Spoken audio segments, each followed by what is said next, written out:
नमस्ते। आज के इस खास विश्लेषण में हम एक ऐसे मुद्दे पर बात करने वाले हैं जो भारत के हर नागरिक से जुड़ा है। हमारी न्यायपालिका में करोड़ों पेंडिंग मामलों का एक ऐसा विशाल अंबार लगा है जो कम होने का नाम ही नहीं ले रहा। लेकिन क्या हो अगर इस सदियों पुरानी व्यवस्था को एक आधुनिक डिजिटल संजीवनी मिल जाए?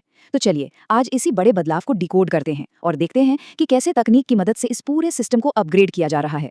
आइए जल्दी से देख लेते हैं कि आज के विश्लेषण में क्या क्या कवर होने वाला है। हम शुरुआत करेंगे 5.5 करोड़ मामलों के इस डराने वाले बैकलॉग से।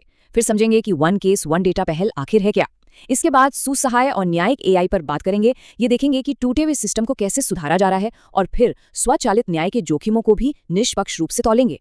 और अंत में इस पूरी डिजिटल अदालत को मानवीय बनाए रखने की चुनौती पर चर्चा करेंगे। तो बिना किसी देरी के शुरू करते हैं।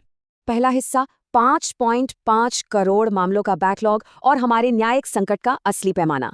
ये सिर्फ कागजों पर लिखे कुछ नंबर नहीं है, ये आम लोगों की जिंदगियां हैं जो इंसाफ के इंतजार में अदालतों के चक्कर काटते काटते बीत रही हैं। ये संकट असल में कितना बड़ा है, इसका अंदाजा लगाना बेहद जरूरी है। जरा इस नंबर पर गौर करते हैं, 5 करोड़ 58 लाख। जी हाँ, मार्च 2026 तक हमारी अदालतों में इतने केस पेंडिंग हैं। ये कोई छोटा मोटा आंकड़ा नहीं है, ये एक बहुत बड़ा अलार्म है। और सबसे ज्यादा हैरान करने वाली बात तो ये है कि इनमें से कई मामले ऐसे हैं जिन पर पिछले 30 सालों से भी ज्यादा समय से कोई फैसला ही नहीं हो पाया है। 30 साल का लंबा वक्त वाकई रोंगटे खड़े कर देता है। अब एक बड़ा सवाल ये उठता है कि इतने सारे मुकदमों का असली बोझ आखिर है कहाँ? इस चार्ट से ये तस्वीर बिल्कुल साफ हो जाती है। कुल 5.5 करोड़ मामलों में से करीब 4.9 करोड़ यानी लगभग 85% से भी ज्यादा केस हमारी निचली या जिला अदालतों में अटके पड़े हैं। हाई कोर्ट और सुप्रीम कोर्ट में कुल मिलाकर करीब 68 लाख मामले हैं। इसका सीधा सा मतलब ये है कि असली ट्रैफिक जैम तो सबसे निचले स्तर पर ही लगा हुआ है। इस संकट की गहराई का अंदाजा लगाना हो तो बस ये तथ्य जानना ही काफी है कि अगर हमारे केस निपटाने की स्पीड यही रही तो इस पूरे बैकलॉग को खत्म करने में पूरे 324 साल लग जाएंगे। 324 साल! और इसका असर सिर्फ समय पर नहीं, हमारी अर्थव्यवस्था पर भी बहुत भारी पड़ रहा है। इस बेतहाशा देरी की वजह से देश को हर साल अपनी जीडीपी का लगभग 2% नुकसान झेलना पड़ता है। ये बिल्कुल साफ है कि हमें तुरंत एक बहुत बड़े टेक्नोलॉजिकल सपोर्ट की जरूरत है। चलिए इसे एक आम केस के सफर से समझते हैं। होता क्या है कि एक विवाद तालुका अदालत से शुरू होता है, फिर वो जिला अदालत, उसके बाद हाई कोर्ट और आखिर में सुप्रीम कोर्ट तक जाता है। सबसे बड़ी दिक्कत ये है कि हर एक नए स्तर पर पहुंचते ही उस केस का नंबर ही बदल जाता है, पुराना रिकॉर्ड पीछे छूट जाता है। फिर वकीलों और कोर्ट स्टाफ को पुरानी फाइलें खुद मैन्युअली ढूंढनी पड़ती हैं। ये पूरा प्रोसेस एक विशाल भूल भुलैया की तरह है, बेहद बिखरा हुआ और थकाने वाला। और यहीं पर एंट्री होती है हमारे दूसरे हिस्से की, वन केस वन डेटा। इसी बिखराव को जड़ से खत्म करने के लिए भारत के मुख्य न्यायाधीश CJI सूर्यकांत ने 11 मई 2026 को एक बहुत ही क्रांतिकारी पहल की शुरुआत की। तो आखिर ये वन केस वन डेटा या OCOD है क्या? आसान भाषा में समझे तो ये मुकदमों के लिए बिल्कुल एक आधार कार्ड की तरह काम करता है। ये एक यूनिफाइड डिजिटल प्लेटफॉर्म है जो हर एक विवाद को एक पक्की डिजिटल पहचान दे देता है। केस चाहे देश की किसी भी अदालत में चला जाए, उसकी पहचान वही रहेगी। इससे अलग अलग अदालतों के बीच फाइलों का लेन देन डिजिटल हो जाएगा और वो जो मैनुअल फाइलों में माथापच्ची करनी पड़ती थी ना, वो झंझट काफी हद तक खत्म हो जाएगी। अब यहाँ जो बात सबसे दिलचस्प है वो ये कि पुराने और नए सिस्टम में जमीन आसमान का फर्क है। हमारे पास पहले से ही नेशनल जुडिशियल डेटा ग्रिड यानी NJDG मौजूद है, पर वो सिर्फ इतना बताता है कि क्या पेंडिंग है, मतलब वो सिर्फ आंकड़े गिनाता है। लेकिन ये जो नया one case one data system है, ये ट्रैक करता है कि कोई केस सिस्टम के अंदर कैसे आगे बढ़ रहा है और हर एक स्टेज पर कैसे जुड़ता जा रहा है। सच में ये एक बहुत बड़ा गेम चेंजर साबित होने वाला है। आगे बढ़ते हैं हमारे तीसरे हिस्से की तरफ, सुसहाय और जुडिशियल AI।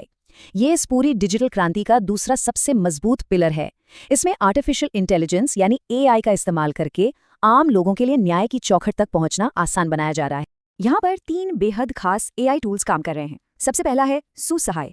ये एक AI चैटबॉट है जो सुप्रीम कोर्ट की वेबसाइट पर उपलब्ध है। ये आम लोगों को कोर्ट की उलझी हुई प्रक्रियाओं और फाइलिंग्स को समझने में मदद करता है। दूसरा है सुवास, जो कोर्ट के मुश्किल फैसलों को 18 क्षेत्रीय भाषाओं में ट्रांसलेट कर देता है ताकि भाषा कभी भी न्याय को समझने में रुकावट न बने। और तीसरा टूल है सुपेश, जो जजों के लिए एक स्मार्ट असिस्टेंट की तरह काम करता है। ये केस के तथ्यों और पुराने फैसलों को फटाफट ढूंढ निकालता है, जिससे जजों का बहुत सारा कीमती समय बच जाता है। अब आते हैं चौथे भाग पर, टूटे हुए सिस्टम को सुधारना। ये जो डिजिटल बदलाव हो रहे हैं, ये कोई मामूली सॉफ्टवेयर अपडेट नहीं है। ये पूरी की पूरी न्याय व्यवस्था के प्रशासन को जड़ से बदलने की एक बहुत बड़ी मुहिम है। इसका सबसे बड़ा मकसद है फाइलों के उस बिखरे हुए पहाड़ को एक स्मार्ट और इंटेलिजेंट सिस्टम में बदलना, पहले जहां हर चीज अलग अलग बटी हुई थी, वहीं अब अदालतों को पुलिस, जेल और फोरेंसिक विभागों के साथ सीधे डिजिटल रूप से जोड़ा जा रहा है। इसका सबसे बड़ा फायदा ये होगा कि प्रशासकों को तुरंत पता चल जाएगा कि कौन सा केस कहां और क्यों अटका हुआ है, और इस तरह बरसों पुराने मामलों को प्राथमिकता देकर उन्हें कहीं ज्यादा तेजी से निपटाया जा सकेगा। लेकिन हर चमकती चीज सोना नहीं होती। चलिए अब सिक्के का दूसरा पहलू भी देख लेते हैं। हमारा 5वां हिस्सा है स्वचालित न्याय के जोखिम।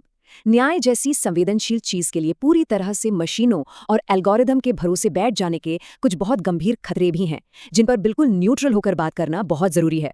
एक तरफ तो हमें शानदार फायदे दिखते हैं, जैसे केस की एक जगह ट्रैकिंग होना, डॉक्यूमेंट्स का तुरंत वेरीफाई होना और चुटकियों में ट्रांसलेशन मिलना। लेकिन दूसरी तरफ कुछ बहुत बड़े रिस्क भी बिल्कुल सामने खड़े हैं, जैसे कि एल्गोरिदम का अपना पूर्वाग्रह, इतने सारे संवेदनशील कोड डेटा के लीक होने या हैक होने का खतरा, और सबसे अहम बात, उन लोगों का सिस्टम से पूरी तरह बाहर हो जाना जिन्हें इंटरनेट या टाइपिंग की बिल्कुल समझ नहीं है, क्योंकि सुसहाय जैसे टूल्स पूरी तरह से टेक्स्ट आधारित हैं। तो यहाँ सबसे क्रिटिकल पॉइंट ये निकल कर आता है कि मशीन लर्निंग मॉडल उसी डेटा से सीखते हैं जो उन्हें फीड किया जाता है। अगर पुलिस और अदालतों के पुरानी डेटा में समाज के पिछले वर्गों के खिलाफ पहले से ही कोई भेदभाव मौजूद है, तो एआई उसी भेदभाव को सीख लेगा और फिर जमानत या गिरफ्तारी जैसे अहम फैसलों में वो उसी पुराने पक्षपात को ना सिर्फ दोहराएगा, बल्कि शायद उसे और भी ज्यादा बढ़ा देगा। ये एक ऐसा खतरा है जिसे बिल्कुल भी नजरअंदाज नहीं किया जा सकता। और इसीलिए हम अपने आखिरी और छठे हिस्से पर आते हैं, डिजिटल कोर्ट का मानवीकरण। तकनीक चाहे कितनी भी एडवांस क्यों ना हो जाए, लेकिन जब बात न्याय की आती है तो मानवीय संवेदना, तर्क और करुणा को कभी भी मशीन के हवाले नहीं किया जा सकता। इस पूरे अपग्रेड में सही संतुलन बनाए रखना ही सबसे बड़ी चाबी है। इस बात को सीजेआई सूर्यकांत जी के इस बयान से बेहतर शायद ही कोई समझा पाए। उन्होंने बिल्कुल सटीक शब्दों में कहा है कि तकनीक शक्तिशाली जरूर है, लेकिन न्याय देने या कानूनी सहायता में ये मानवीय स्पर्श की जगह कभी नहीं ले सकते। ये बयान इस बात की साफ गारंटी है कि हमारी अदालतों में एआई केवल एक मददगार की भूमिका में है, फैसले सुनाने के लिए नहीं। जजों की जगह कोई मशीन नहीं ले रही है, बल्कि ये टूल्स सिर्फ उनके काम को बेहतर और आसान बनाने के लिए हैं। तो आज के इस विश्लेषण के अंत में एक बहुत ही गहरा सवाल खड़ा होता है, क्या कोई एल्गोरिदम या मशीन कभी मानवीय संवेदनाओं, नैतिकता और न्याय की उन बेहद बारीक परतों को सचमुच समझ सकती है? आज हमने देखा कि कैसे डेटा और कोड भारतीय न्याय व्यवस्था का चेहरा बदल रहे हैं, लेकिन क्या भविष्य में ये मशीनी कोड हमारे मानवीय विवेक के साथ सही तालमेल बिठा पाएगा? यही वो संतुलन है जो तय करेगा कि आने वाले कल में न्याय का रूप कैसा होगा। यह एक ऐसा सवाल है जिस पर हम सबको विचार करना चाहिए। आज के लिए बस इतना ही।